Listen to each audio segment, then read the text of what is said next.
یعنی کہ جس جگہ سب سے پہلے زمین کی جھاگ پیدا ہوئی تھی اور پھر وہی جھاگ پھیل کر پوری زمین بنی، اس مقام پر حضرت جبرائیل علیہ السلام نے اپنے پر کو زمین پر مارا تو 7 زمینوں تک خانہ کعبہ کی بنیاد ڈال دی، جن بنیادوں کو فرشتوں نے 5 پہاڑوں کے پتھروں سے بھرا اور ان بنیادوں پر چاروں طرف دیواریں کھڑی کر دی۔ ان 5 پہاڑوں میں کوہ لبنان، کوہ طور، کوہ جود ہیرا وغیرہ بھی شامل تھے۔ اس طرح اس دوسری تعمیر میں حضرت جبرائیل علیہ السلام، حضرت آدم علیہ السلام اور حضرت اماں حوا رضی اللہ تعالی عنہا نے بھی شرکت کی۔ حضرت اماں حوا رضی اللہ تعالی عنہا مٹی اٹھا کر لاتی اور حضرت آدم علیہ السلام خانہ کعبہ کی تعمیر کرتے۔ جب خانہ کعبہ کی تعمیر کا کام مکمل ہو گیا تو پھر اللہ تبارک و تعالی نے حضرت آدم علیہ السلام کو طواف کرنے کا حکم دیا اور ساتھ ہی فرمایا کہ آپ پہلے انسان ہیں اور یہ پہلا گھر ہے۔ پھر حضرت آدم علیہ السلام خانہ کعبہ کی طرف منہ کر کے نماز ادا کیا کرتے اور اللہ تبارک و تعالی کی عبادت میں مشغول رہا کرتے۔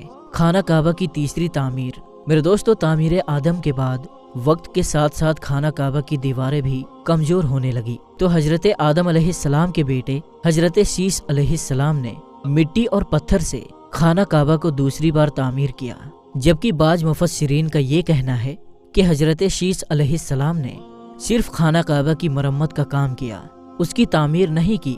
میرے دوستو، بات کرتے ہیں خانہ کعبہ کی چوتھی تعمیر کے بارے میں۔ خانہ کعبہ کی چوتھی تعمیر اس وقت ہوئی جب اللہ تبارک و تعالی نے حضرت نوح علیہ السلام کی قوم پر طوفان کا عذاب بھیجا۔ طوفان نوح میں خانہ کعبہ کی عمارت غائب ہو گئی اور بعض روایت کے مطابق خانہ کعبہ کی عمارت کو اٹھا لیا گیا اور یہ جگہ صرف ایک اونچے اور لال ٹیلے کی طرح رہ گئی تھی۔ اس طوفان کے بعد جب حضرت ابراہیم علیہ السلام دنیا میں تشریف لائے تو اللہ تبارک و تعالی نے حضرت ابراہیم علیہ السلام کو خانہ کعبہ کی تعمیر کرنے کا حکم دیا۔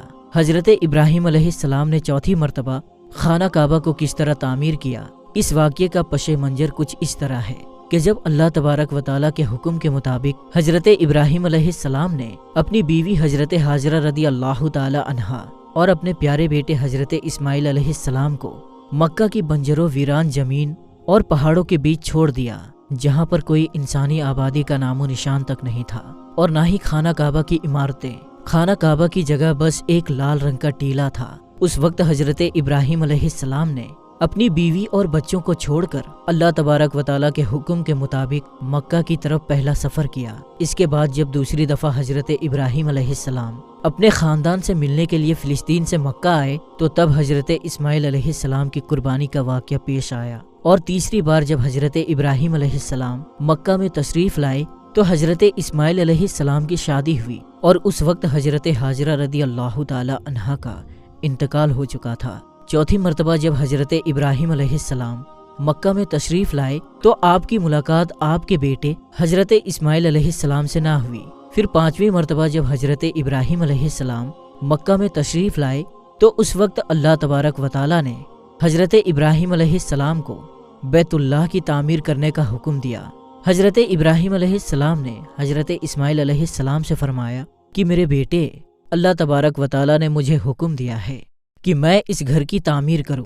تو حضرت اسماعیل علیہ السلام نے عرض کیا، میں خدمت کے لیے حاضر ہوں۔ چنانچہ ایک روایت کے مطابق خانہ کعبہ کی بنیادوں کی نشاندہی حضرت جبرائیل علیہ السلام نے کی۔ اس پر حضرت ابراہیم علیہ السلام اور حضرت اسماعیل علیہ السلام نے تعمیر کا کام شروع کیا۔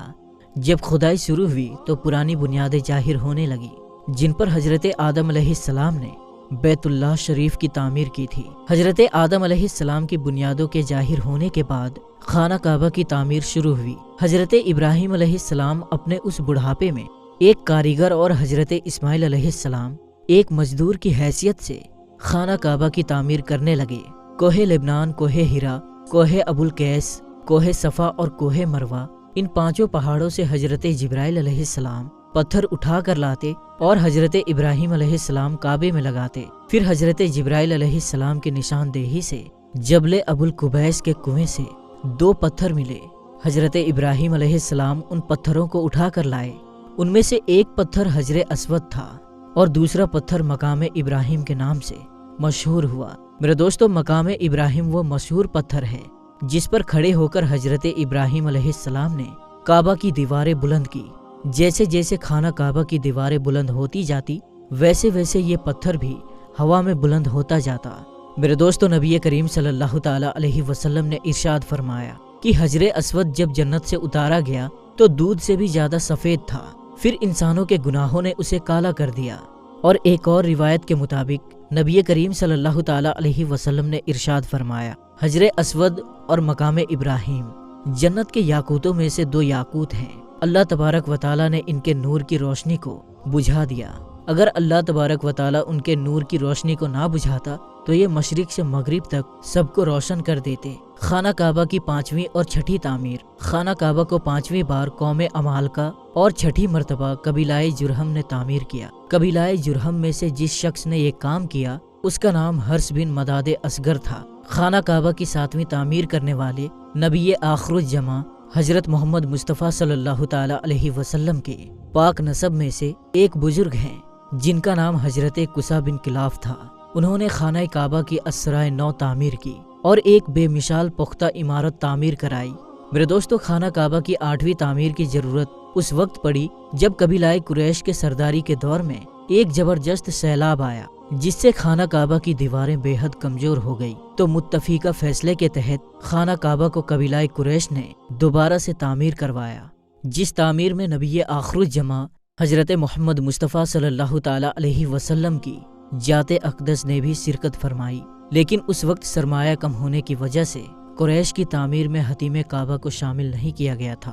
خانہ کعبہ کی 9ویں تعمیر اس وقت ہوئی جب یزیدی فوج کی سنگباری کی وجہ سے خانہ کعبہ کی دیواریں شکستہ ہو گئی، تو حضرت عبداللہ بن زبیر نے حتیم کعبہ کو، جو کہ قریش کی تعمیر میں شامل نہیں کیا گیا تھا، اس کو بھی شامل کر کے بنیاد ابراہیمی پر خانہ کعبہ کو نئے سرے سے تعمیر فرمایا۔ خانہ کعبہ کی 10ویں تعمیر عبد الملک بن مروان کے نائب حجاج بن یوسف، جو کہ ایک ظالم حکمران تھا، اس نے 74 ہجری میں پھر سے خانہ کعبہ کو قریش والی تعمیر کے مطابق بنوایا۔ اس کے دور کے بعد جب خلیفہ ہارون مسند پر بیٹھا تو اس نے خانہ کعبہ کو منہدم کرنے کا فیصلہ کیا اور حضرت عبداللہ بن زبیر کے تعمیر کے مطابق خانہ کعبہ کو تعمیر کرنا چاہا، لیکن امام ابو یوسف نے یہ کہہ کر اسے روک دیا کہ اگر یہی طریقہ کار رہا تو پھر ہر آنے والا حکمران اپنی شہرت کے لیے خانہ کعبہ کو گرا کر نئی تعمیر کروایا کرے گا اور اس طرح لوگوں کے دلوں میں اس گھر کی عظمت کم ہوتی جائے گی۔